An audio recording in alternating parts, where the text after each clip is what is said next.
नमस्कार, तपाईँ हेर्दै हुनुहुन्छ नेपाल पोस्ट। म गोविन्द चपागाई। आज मिति विक्रम सम्वत 2079 साल असार 18 गते शनिबार, इस्वी सम्वत 2022 जुलाई 2 तारिक। विशेष गरी देश तथा विदेशका हेर्नै पर्ने महत्वपूर्ण खबर, विभिन्न नेताहरूको भनाई, स्वास्थ्य सम्बन्धी जानकारी, खेलकुद सँगै आज दिनभरि कहाँ के हुँदैछ सम्पूर्ण जानकारीहरू लिएर शुभ बिहानी सँगै उपस्थित भइसकेका छौँ। हामीलाई कुन ठाउँदेखि हेर्दै हुनुहुन्छ अनि कस्तो लाग्दैछ, हामी प्रति कुनै सुझाव सल्लाह छन् भने कृपया तलको कमेन्ट बक्समा आफ्नो प्रतिक्रिया उल्लेख गर्न नभुल्नुहोला। आउनुहोस् समाचार सुरु गरौँ आजका मुख्य शीर्षकहरूबाट।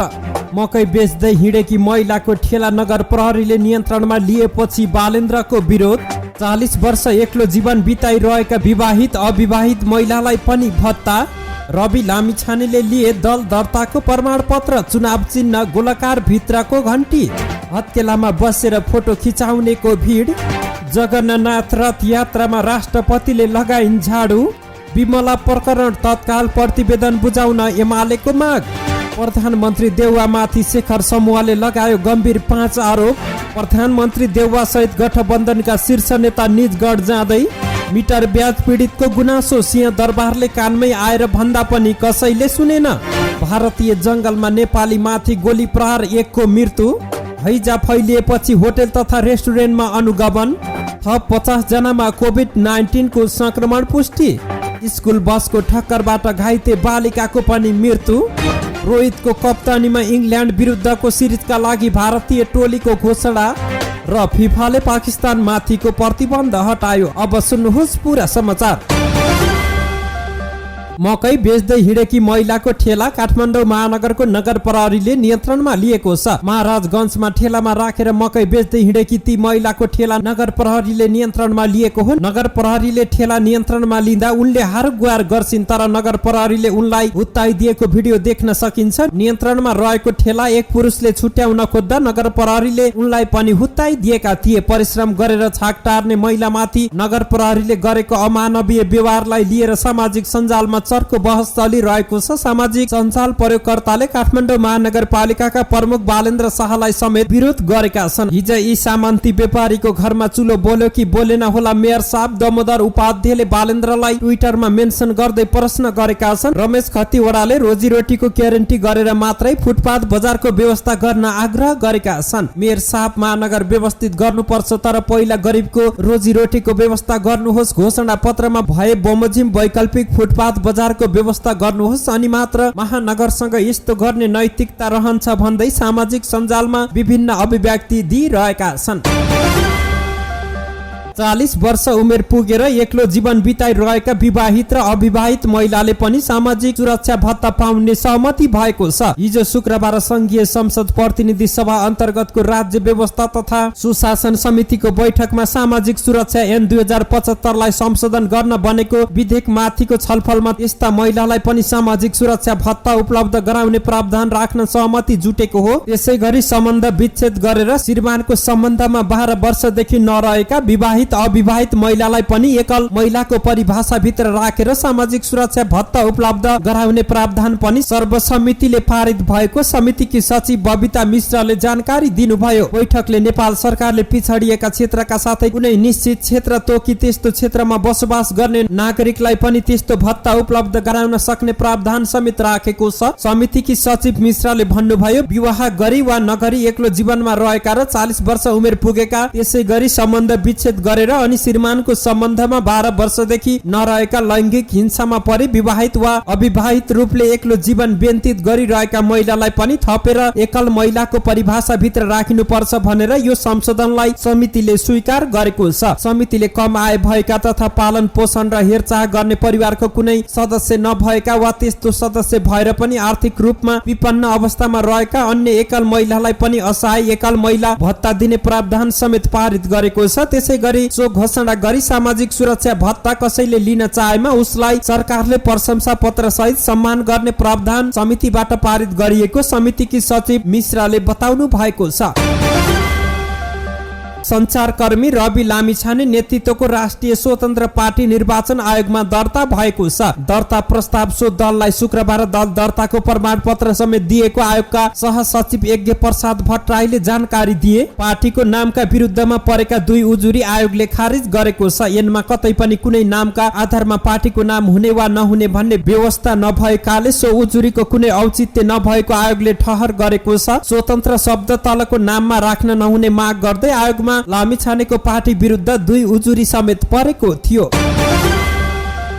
पर्यटन तान्न वा अवलोकनका लागि खासै नयाँ कुरा चाहिँदैन, तर नौलो अनि पृथक हुन आवश्यक रहेको इलाम बजार नजिकै निर्माण गरिएको हात हेर्न जाने पर्यटकबाट नै पुष्टि हुन्छ। जमिनबाट ठाडो पारेर उठाइएको हातको नाडीमा लिस्नो भर्याङ निर्माण गरिएको छ। उक्त लिस्नोबाट चढेर हत्केलामा पुगी तस्बिर खिचाउनेको भिड नै लाग्ने गरेको छ। इलाम बजार नजिकै रहेको इलाम चिया बारीको लबडाँडा भन्ने स्थानमा यो हात निर्माण गरिएको हो। चियाका लागि यो ठाउँ ऐतिहासिक समेत मानिन्छ। नेपालमा सबैभन्दा पहिला चिया रोपिएको ठाउँ भएका कारण पनि यो स्थान ऐतिहासिक मानिन्छ। हुन त यहाँ हात मात्र निर्माण भएको छैन, पर्यटकीय पूर्वाधार समेत निर्माण गरी आकर्षक बनाइएको छ। ऐतिहासिक चिया बगान र सुन्दर हरियाली अवलोकनका लागि पर्यटक यहाँ पुग्ने गरेका छन्। साथै नेपालकै पहिलो उद्योग चिया कारखाना समेत नजिकै रहेको छ। आन्तरिक पर्यटन प्रवर्धन गर्न चिया खेतीको इतिहास बोकेको इलाम चिया बगानमा घुम्न आउने पर्यटकको सहजताका लागि पूर्वाधार निर्माण गरिएको छ।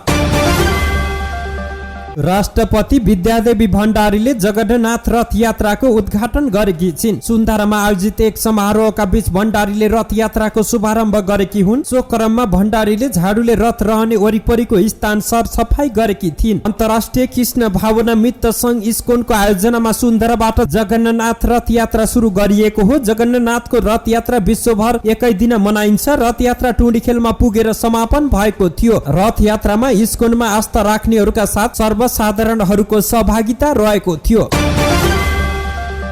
नेकपा एमाले लुम्बिनी प्रदेशका तत्कालीन स्वास्थ्य जनसंख्या तथा परिवार कल्याण राज्य मन्त्री विमला ओली प्रकरणमा गठन भएको छानबिन टोलीको प्रतिवेदन तत्काल बुझाउन र सार्वजनिक गर्न माग गरेको छ। तुलसीपुर उपमहानगरपालिका 5 मा वाइसिएल कार्यकर्ता एकराज बस्नेतको घरमा गरेको विवादको घटनाबारे प्रदेश सरकारले छानबिन समिति बनाएको थियो, तर प्रतिवेदन हालसम्म सार्वजनिक हुन सकेको छैन। एमाले लुम्बिनी प्रदेश संसदीय दलका उपनेता बैजनाथ चौधरीले छानबिन समितिको प्रतिवेदन छिटो सरकारलाई बुझाएर सत्य तथ्य बाहिर सार्वजनिक गर्नुपर्ने माग गरेका छन्। उनले प्रतिवेदन बुझाउन नै ढिला गर्नु भनेको टोली र सरकार विमलालाई ढाकछोप गर्ने मनसाय रहेको टिप्पणी गरेका छन्। उनले राज्य मन्त्री जस्तो पदमा बसेको व्यक्तिबाट भएको घटनाको प्रतिवेदन छिटो बुझाएर स्पष्ट रूपमा घटनाबारे बाहिर ल्याउनु पर्नेमा प्रतिवेदन नै बुझाउन आनकी गर्नुले धेरै शंका उत्पन्न भएको बताए। सरकारी छानबिन टोलीलाई 15 दिनभित्र प्रतिवेदन बुझाउने कार्यदेश थियो। असार 1 गते गठित समितिले आजसम्म प्रतिवेदन बुझाएको छैन। अझै केही विषय बुझ्नुपर्ने भएकाले प्रतिवेदन बुझाउन ढिलाइ भएको जानकारी आएको छ। लुम्बिनी प्रदेश सरकारले असार 1 गते आन्तरिक मामिला मन्त्री तिलकराम शर्माको नेतृत्वमा छानबिन समिति गठन गरेको थियो। उक्त टोलीका सदस्यमा लुम्बिनी प्रदेशकी महिला बालबालिका मन्त्री रमा घरती र प्रदेशका महान्यायाधिवक्ता श्रीकृष्ण सुवेदी रहेका छन्।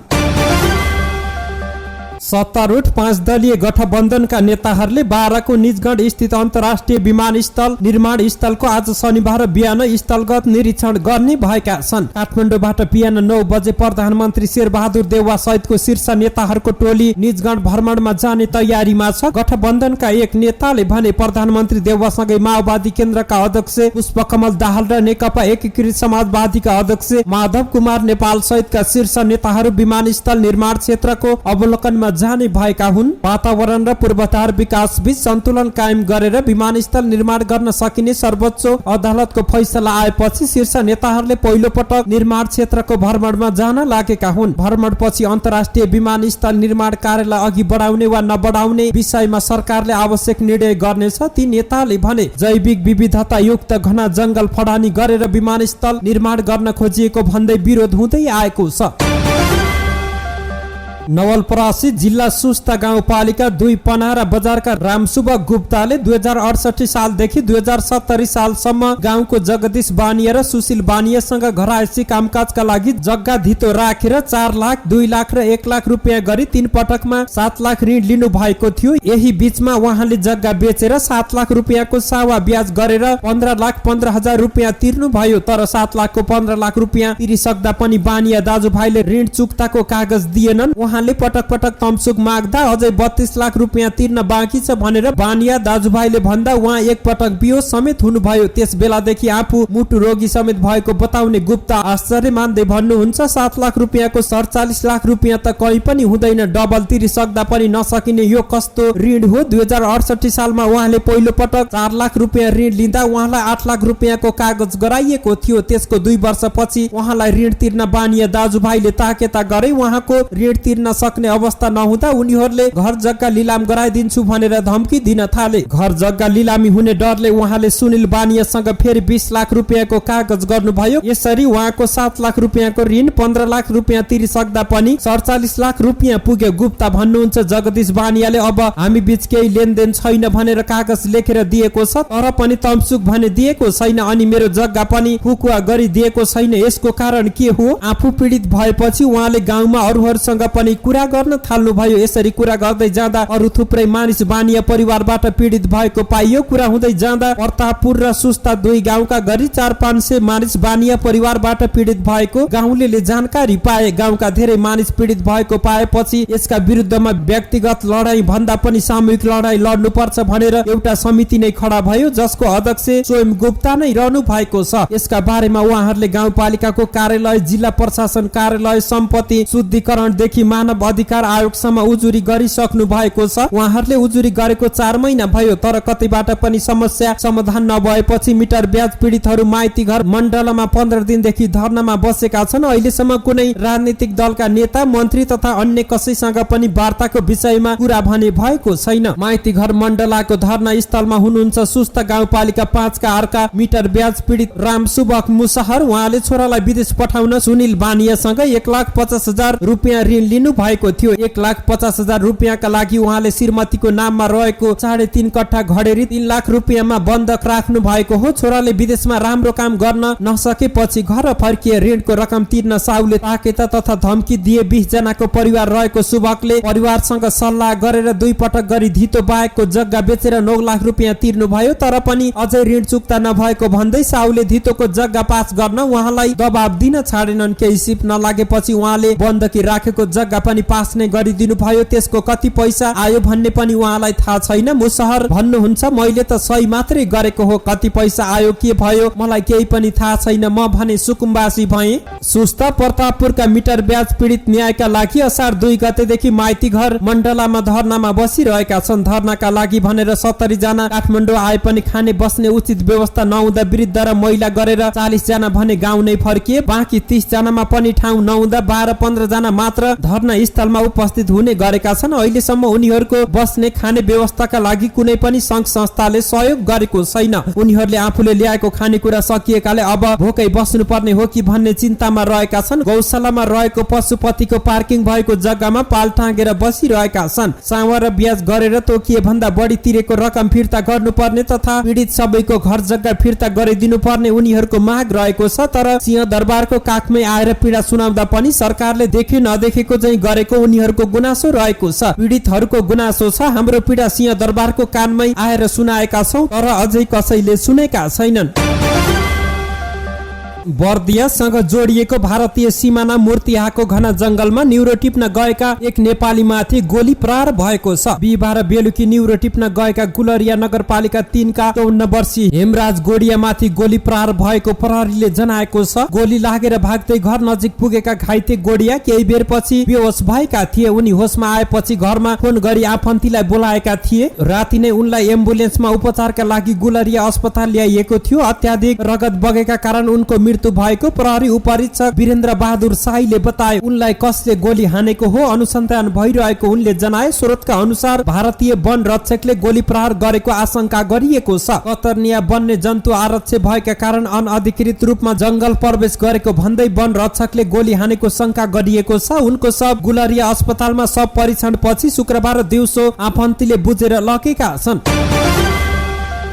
काठमाडौँ उपत्यकामा हैजाको संक्रमण फैलिएसँगै कृषि तथा पशुपन्छी विकास मन्त्रालय अन्तर्गत खाद्य प्रविधि तथा गुण नियन्त्रण विभागले बजार अनुगमन तीव्र पारेको छ। प्रशोधित पिउने पानी, होटल, रेस्टुरेन्ट, क्यान्टिन तथा फुड निरीक्षण अनुगमन तीव्र तुल्याएको विभागले जनाएको हो। अनुगमनका लागि दैनिक 2 वटा टोली परिचालन हुने गरेको पनि विभागले जनाएको छ। असार 12 देखि 17 गतेसम्ममा विभाग तथा विभागको समन्वयमा जिल्ला प्रशासन कार्यालय काठमाडौँ प्रहरी तथा पत्रकार सहितको अनुगमन टोलीले 29 वटा प्रशोधित पिउने पानी उद्योग र 22 वटा होटल, रेस्टुरेन्ट तथा स्ट्रिट फुडको अनुगमन गरेको विभागले जनाएको छ।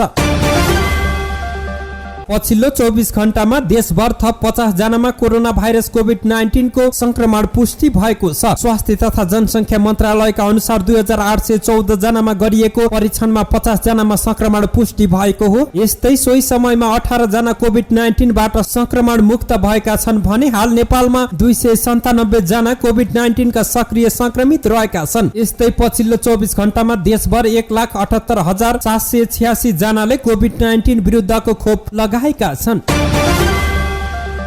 स्कुल बसको ठक्करबाट घाइते भएकी बालिकाको पनि उपचारको क्रममा मृत्यु भएको छ। मोरङको रङ्गेली नगरपालिका 7 स्थित माउन्ट मकालु बोर्डिङ स्कुलको बसले मंगलबार ठक्कर दिँदा 4 वर्षीय बालकको घटनास्थलमा मृत्यु भएको थियो। 6 वर्षीय बालिका गम्भीर घाइते भएकी थिइन्। घाइते रङ्गेली 6 वर्षीय सुनम कुमारी मण्डलको शुक्रबार न्युरो अस्पताल विराटनगरमा उपचारका क्रममा मृत्यु भएको प्रहरीले जनाएको छ। उनी सोही बोर्डिङको एलकेजीमा अध्ययनरत थिइन्। को 1 नम्बरको बसले मंगलबार दिउँसो 2 बच्चालाई ठक्कर दिएको थियो। बसको ठक्करबाट नर्सरीमा अध्ययनरत रङ्गेली 7 का 4 वर्षीय ऋतिक मण्डलको सोही दिन मृत्यु भएको थियो। स्कुल छुट्टी भएपछि पैदल घरतिर जाँदै गरेका सुनम कुमारी र ऋतिकलाई स्कुलको गेट छेउमै बसले ठक्कर दिएको थियो। अन्य विद्यार्थीलाई घर पुर्याउनका लागि निस्किएको बसले 2 बच्चालाई ठक्कर दिएको विरोधमा स्थानीयले स्कुलको अर्को बसमा तोडफोड गरेका थिए।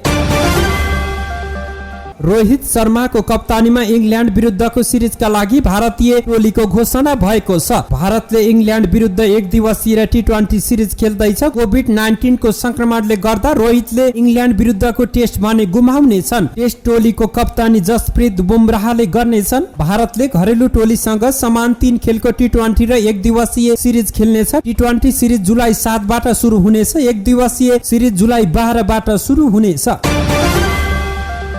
फिफाले पाकिस्तान फुटबल फेडरेसन PFF माथि प्रतिबन्ध हटाएको छ। विश्व फुटबल सर्वोच्च निकाय फिफाले एक विज्ञप्ति जारी गर्दै पाकिस्तान फुटबल फेडरेसन माथिको प्रतिबन्ध हटाइएको जनाएको छ। फिफाले 2021 को अप्रिलमा PFF मा तेस्रो पक्षको अनावश्यक हस्तक्षेप भएको भन्दै प्रतिबन्ध लगाएको थियो। PFF मा 2 पक्षबीच विवाद भएपछि अदालतले हस्तक्षेप गरेको थियो। त्यसपछि फिफाले प्रतिबन्ध पछि मलिक हारूनको नेतृत्वमा नर्मलाइजेसन कमिटी गठन गरेको थियो।